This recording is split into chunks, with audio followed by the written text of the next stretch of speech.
Just got home and now I'm prepping to sleep, but of course, hello. So we are prepping na because in a few hours we're going to sleep because tomorrow would be my medical exam, and one of my preparations are actually this one. First up, we have the Alpine sterilized drink. So I started drinking this one 7 days before my medical exam. So it's twice a day, one in the morning and at bedtime. And for the Fluimucil, and I also took this one 7 days before my medical exam, twice a day as well. Dito na ako sa hotel. And just wait and yep, see you tomorrow. I hope that everything will be fine and smooth tomorrow. By the way, all of my documents are here. My passport, I have my SLEC checklist as well here. I mean, everything is in here.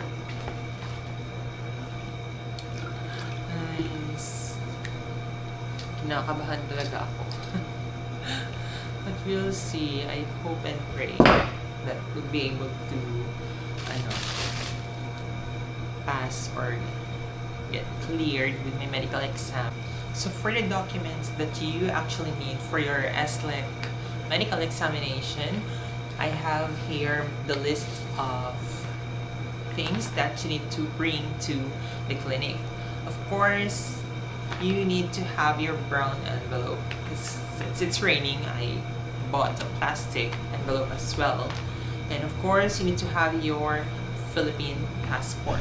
I also prepped the following documents: the medical exam appointment. We also have the process flow for the SLEC, the passport, the original one and the photocopy. You also need to have a backup ID, so I actually photocopied my ERC ID. Next is the visa interview letter and one photocopy as well, letter with case and one photocopy, DS-260 confirmation and a photocopy, your vaccines that you've received, most especially the COVID vaccines, and for example if you have MMR, Tdap, and so on. As long as you have copies of that, you need to bring it to SLEC as well. Next would be the 2x2 pictures.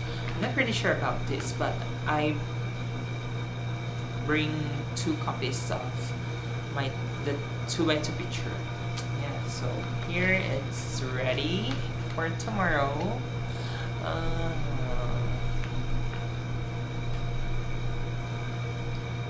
Hi everyone, welcome back to my YouTube channel, and on this video I'll be sharing with you my experiences at St. Luke's Extension Clinic. So I just got my medical exam at SLEC here in Ermita, Manila, and you know what guys, grabe yung kaba ko. I was so nervous on the entire medical exam, but yeah, so without further ado, let's get it on.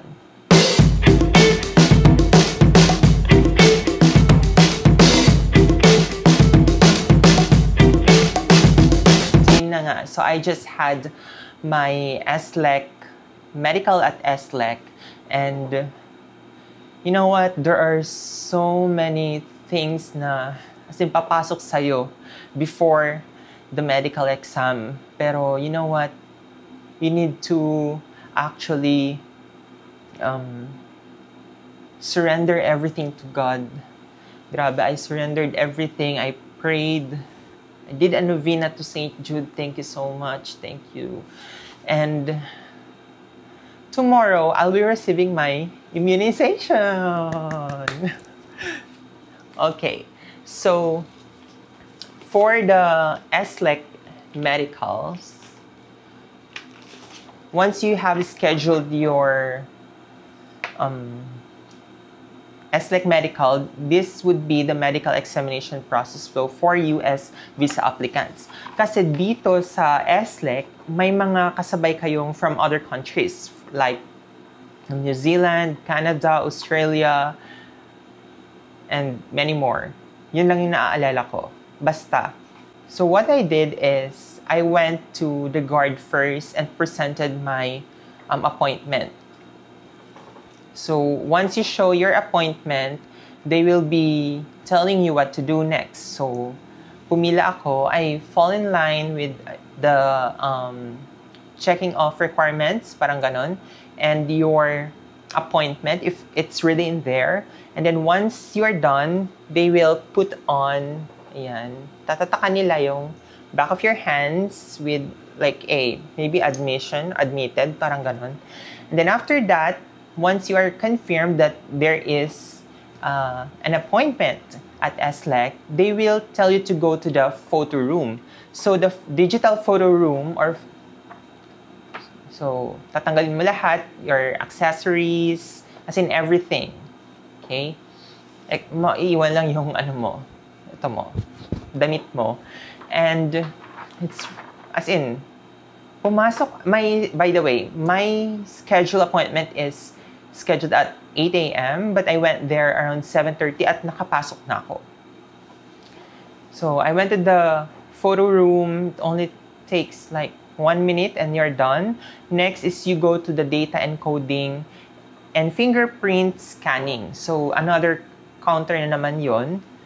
What you will do there is they will check na yung mga documents mo. Tapos as in, i-stock up na nila kung tama yung pagkakagawa, ganon.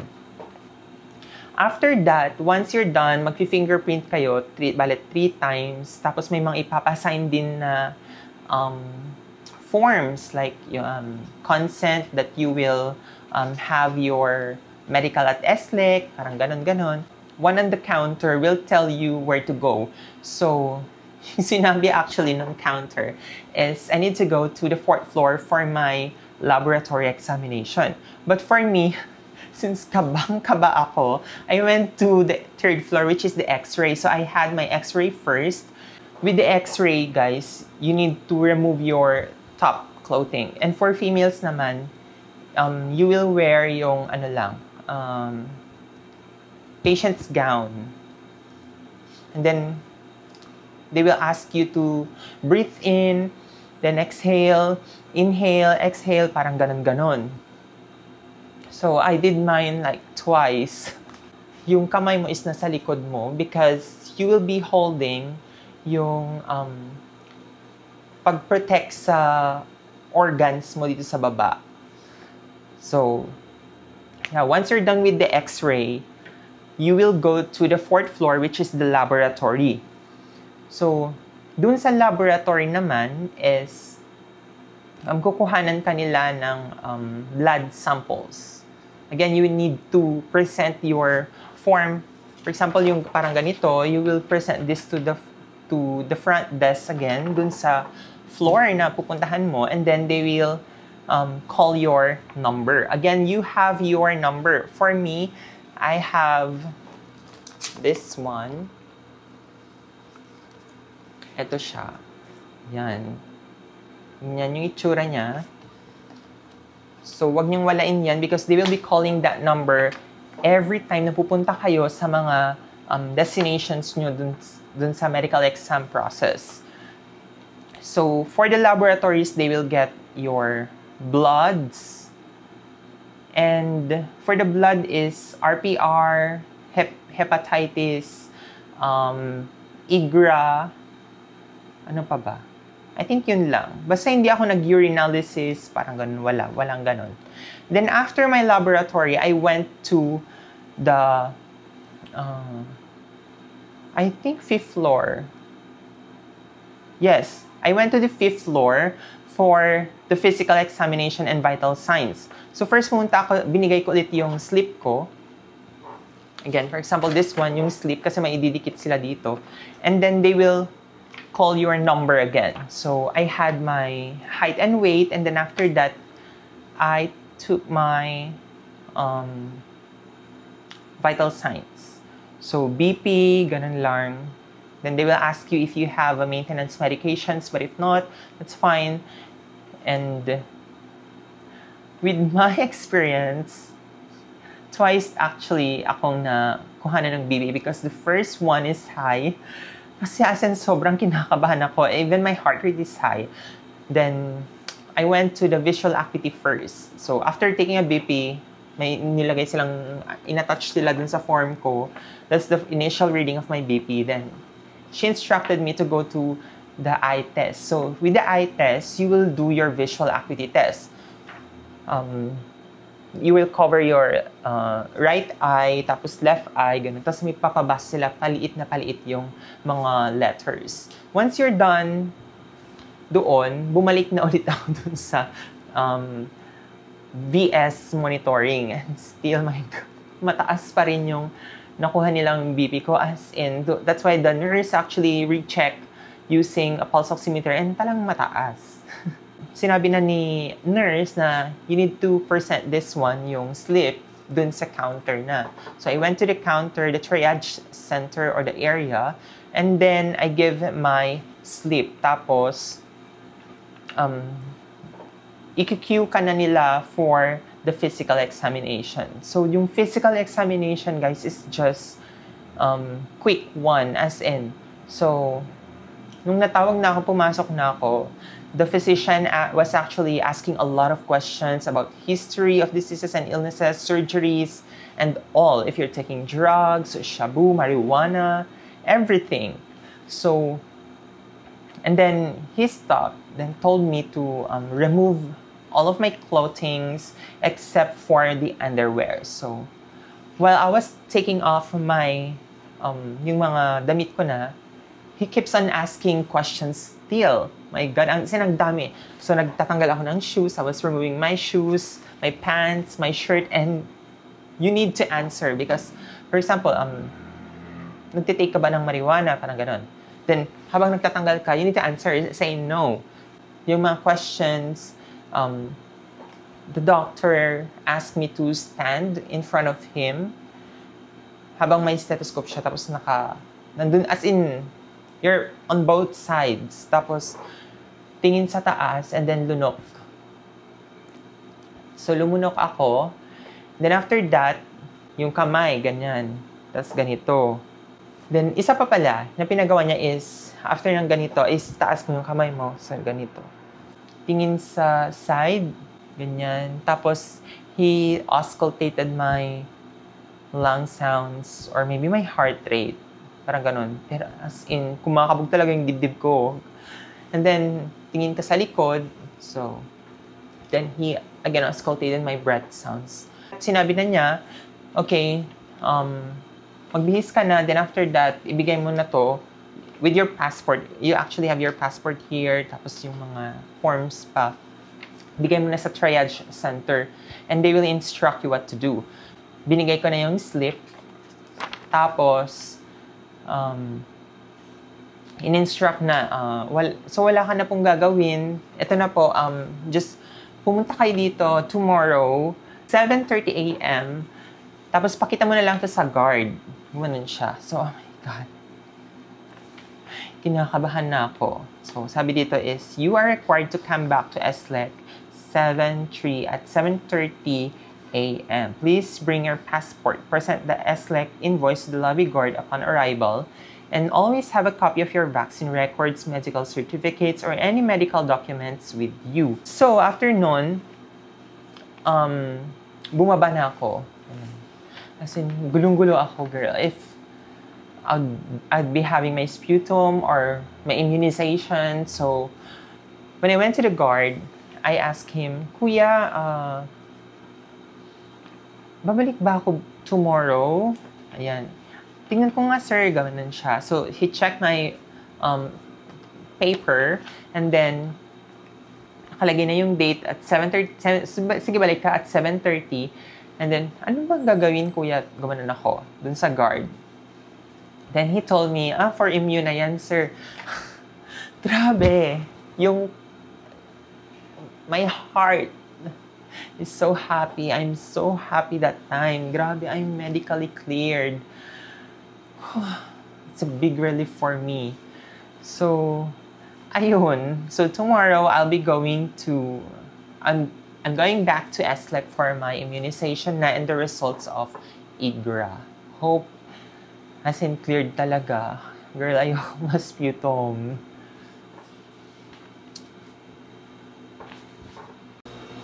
Hello everyone! So yes, we are back and this is actually my second day of medical exams here in SLEC. So the second day is actually the vaccination day. For the first day would be the pure medical exams, laboratories, x-ray, physical exam, vital signs. And then on the second day would be your immunization day. So on your first day, after your medicals, they will hand over to you a white slip. So if you will have your white slip, that already means that you are medically cleared. Ito siya, this one. So they will state the date that you will go back and then the time that you will be attending your immunizations. And then, so I went there and then I presented my, of course, passport. Parang ganito siya, like this. My passport and the white slip. And then I presented to the guard. And then, ayan, tinatakan siya ng, ito. Yan. Immunization department. So, sasabihin ni guard that you need to proceed to the second floor. And then, itong white slip na to is you will drop it dun sa may counter or anong tawag nila dun? Reception area. May dalawang boxes doon and then may ilalagay mo lang dun sa immunization. Ganun. And then you need to wait. Grabe, ang tagal actually ng waiting time. So I went there at around 7:20. Then I was called at 7, 8, 9, mga 9:30, parang ganun. So it took me like 2 hours, almost 2 hours for me to get vaccinated. So after they called my number, like, so you have this, you still be using this number until your vaccination day. 2397, and then they stated my name. Tapos pumunta na ako sa immunization room. So the nurse will actually ask you a lot of questions as well. Like, have you received any other vaccines before? Do you have records of it? Anti-rabies, parang ganun. And I actually had an anti-rabies booster shot last May, like 2 months ago. Because I had a dog bite or an scratch. And then, he asked me if it's really an anti-rabies or immunoglobulin. And I said, it's 2 shots of anti-rabies. It's a booster shot. And then, he proceeded with the questions as well. And after that, vaccine na. And he even asked me if nagkaroon na ako ng chicken pox, if I had chicken pox before. And I said, yes. Do you have scars of it? And I said, no. So, I actually had 5 shots. So, on my left thigh is yung flu shot. And then right arm, here is the MMR or measles, mumps, rubella vaccine. And the hepatitis B vaccine. Tapos dito naman sa left arm ko is yung Tdap at saka yung chickenpox. So I actually had 5 vaccines right now. Dito, actually yung bigat. Then, again, sinabi ni nurse that if there are any reactions, after 30 minutes, you can go now because we'll just send the results of your medicals via email. Gumanon sila. So I said, okay, thank you. Tapos, I went to the waiting area, post-vaccination waiting area. I waited there for 30 minutes. Tapos after that, lumabas na ako. And now I'm going to show you how the SLEC actually looks like. to siya from the outside.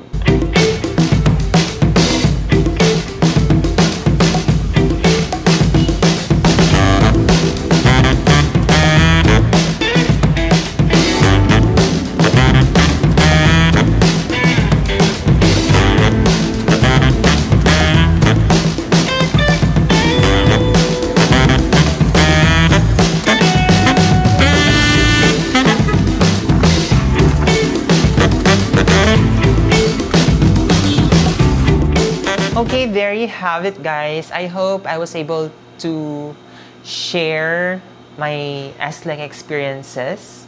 Again, yung ginawa ko lang talaga is I really prayed to God because this is actually the exam that hindi ko controlled. Like, I won't have a full control of it.